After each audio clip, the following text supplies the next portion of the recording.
You were not meant to be a slave to the grind. You were not meant to trade your life force for money. You can escape gravity. You can unlock your life. You got this. Let's go. Hey, and welcome to Unlock Your Life.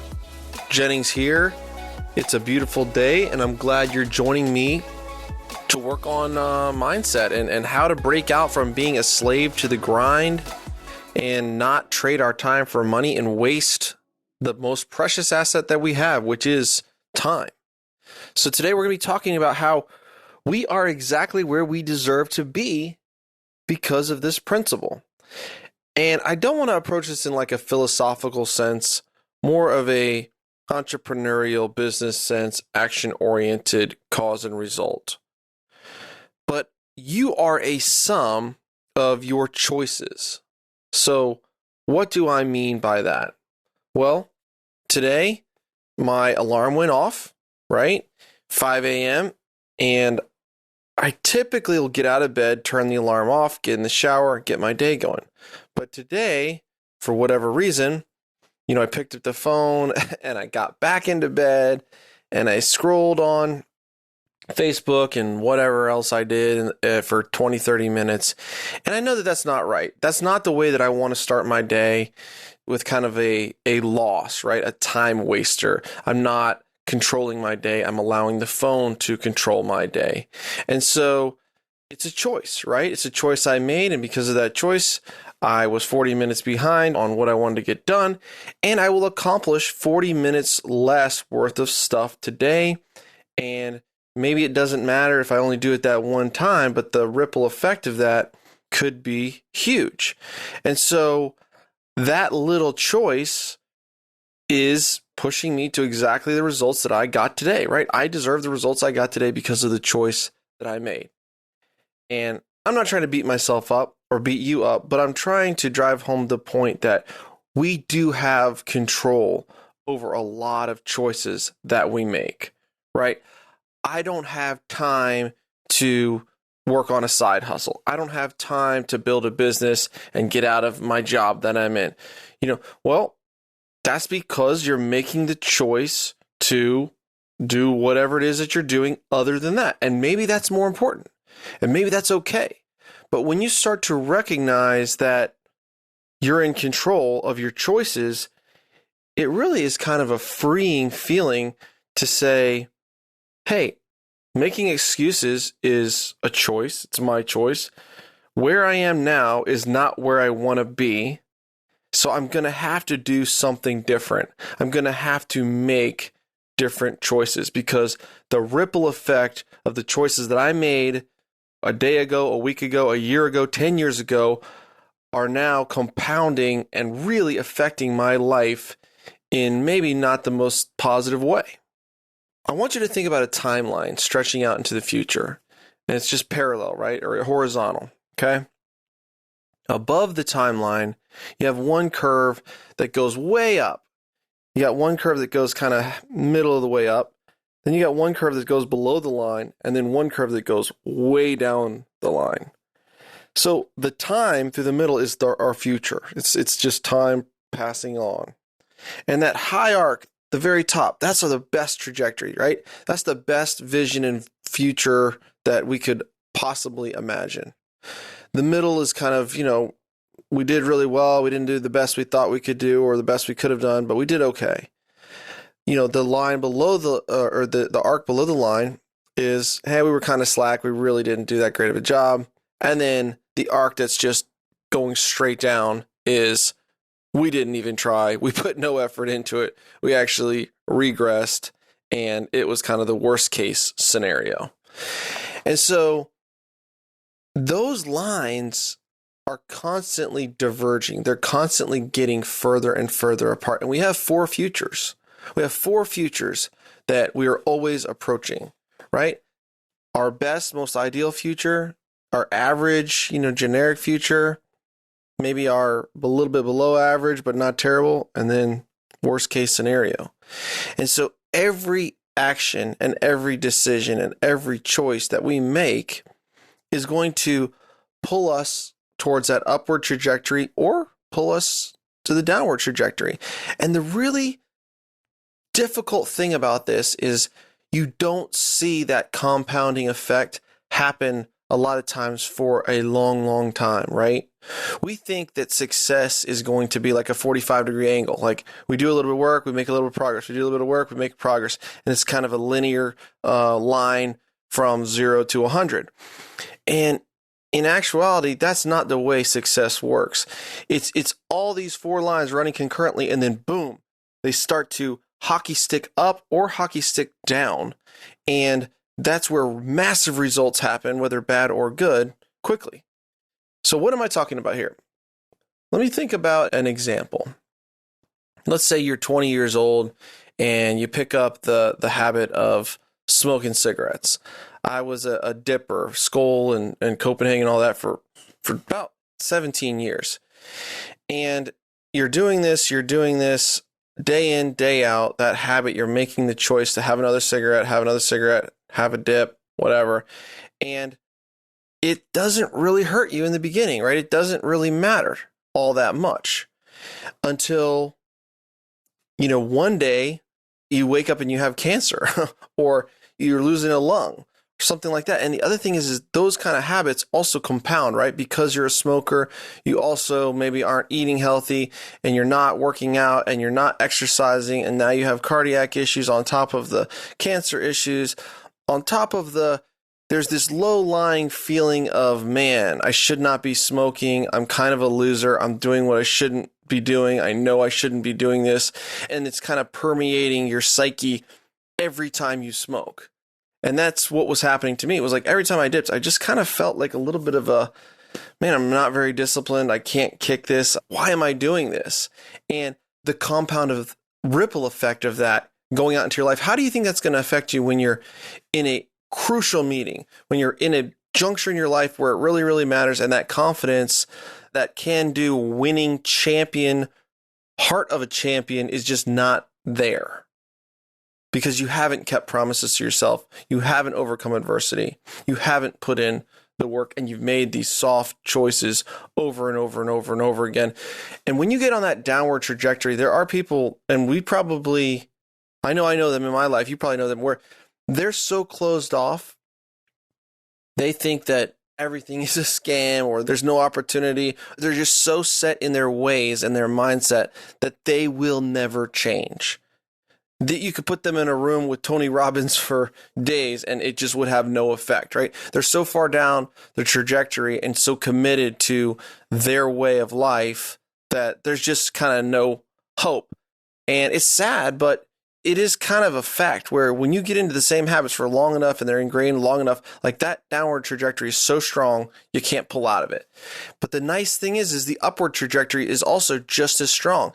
And when you reinforce these difficult habits at first, eventually they pull you up so high. And that's where the exponential growth comes, where the hockey stick comes in, where a company that maybe they struggled for years and years making $100,000, $1 million, $2 million, $3 million, and then they break through that exponential growth, and before you know it, they're doing 50 million, 100 million. They're becoming Amazon, Tesla, whatever. These big companies with these big examples of just exponential growth because they were doing the right things for a very, very long time.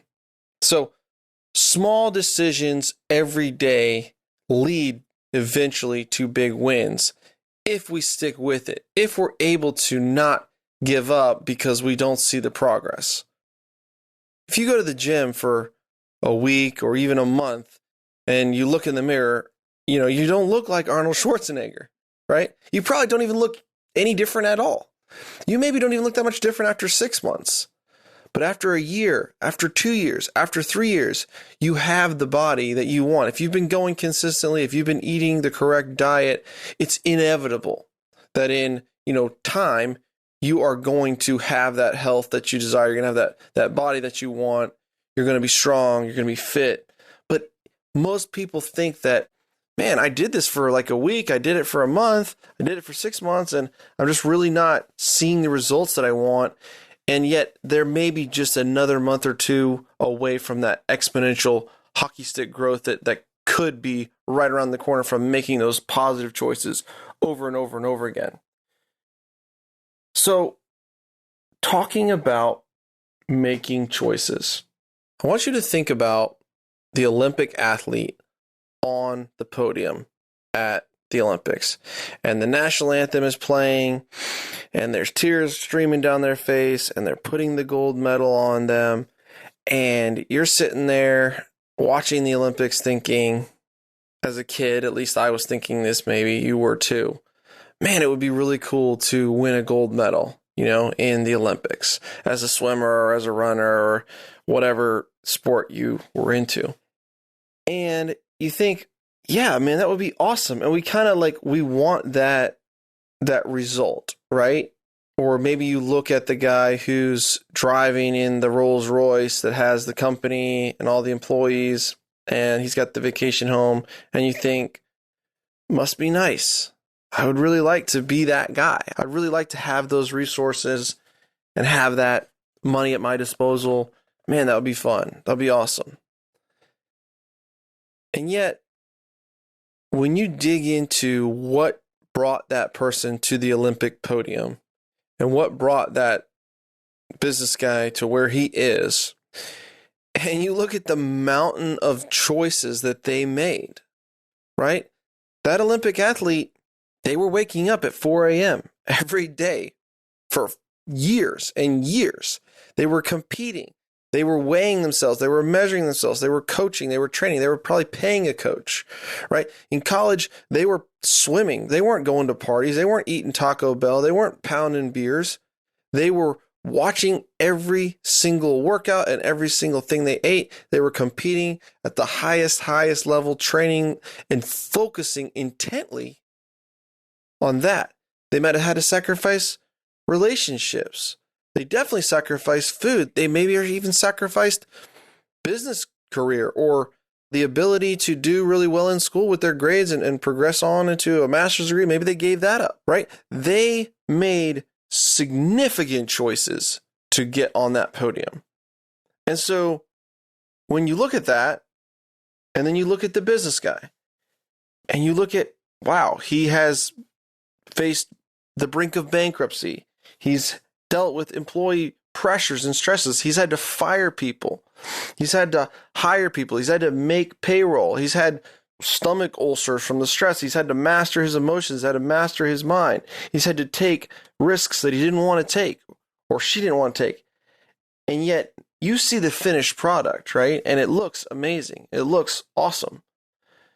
So why am I going through these tough choices, these difficult scenarios?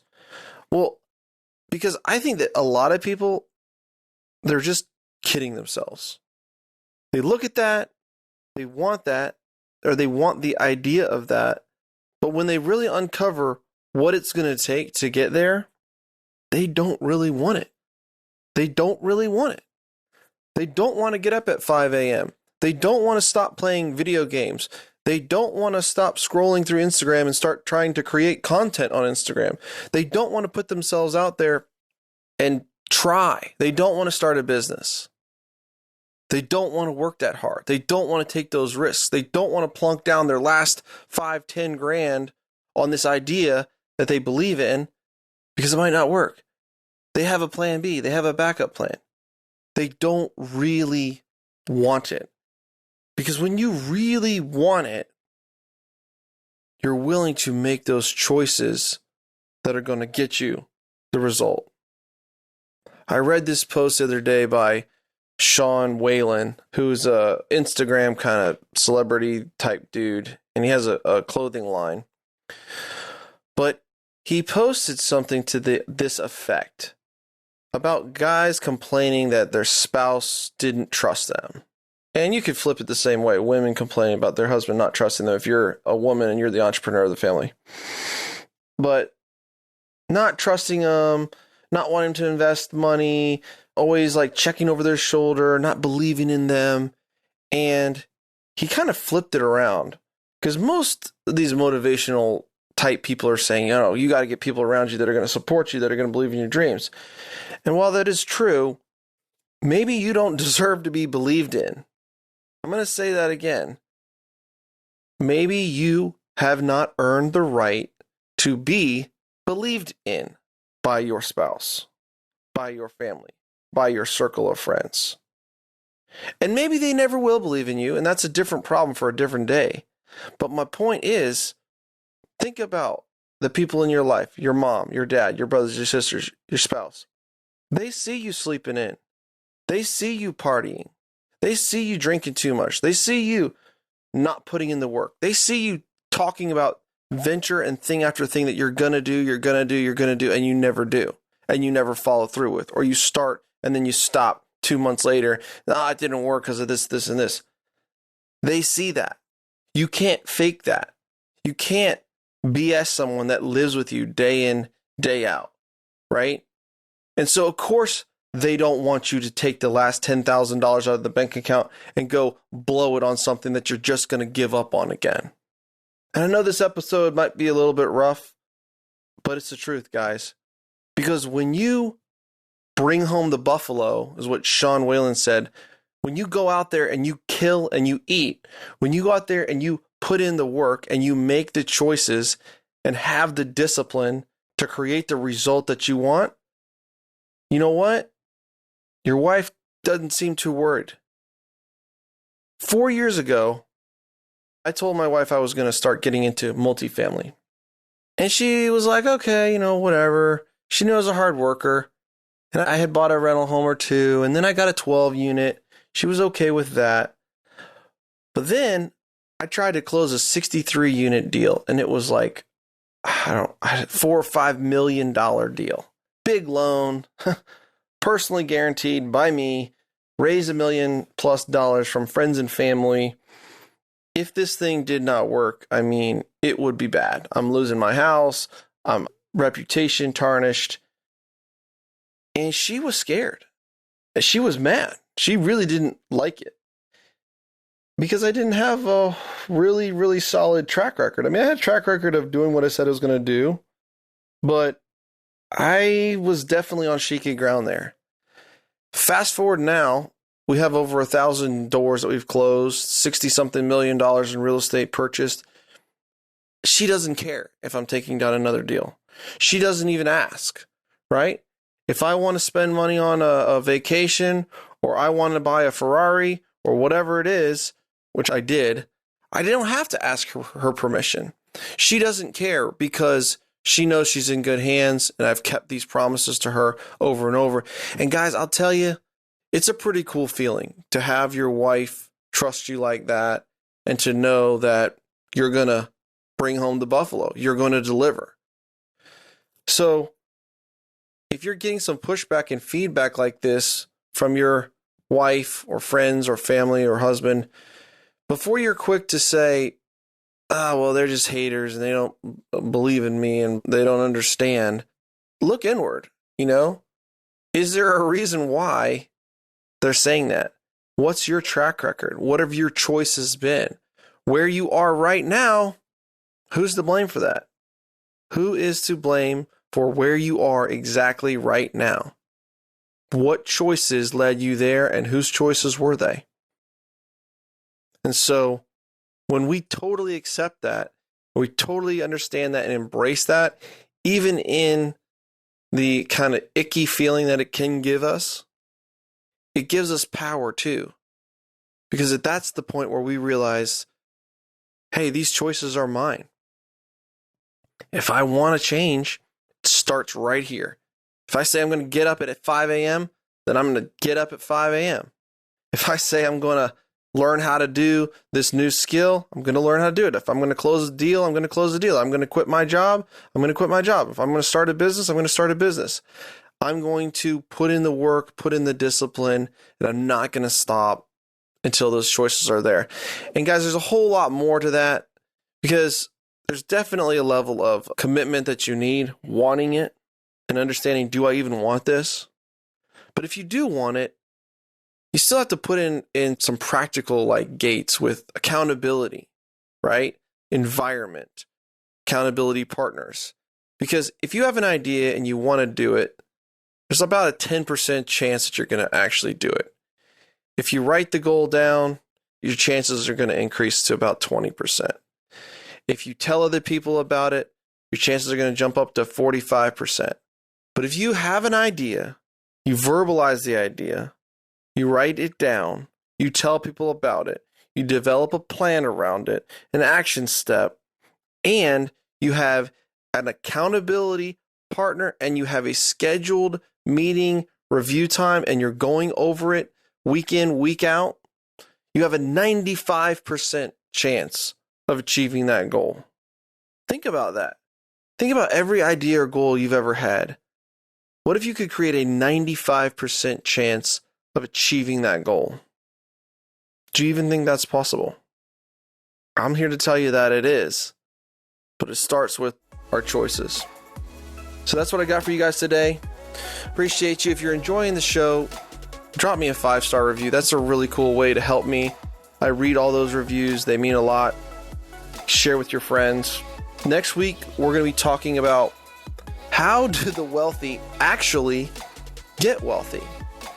There's a lot of people that talk about how to get wealthy, but how do they actually get wealthy? So hit me up next week. I'll be right here putting in the work. Okay. Have a great week. Peace.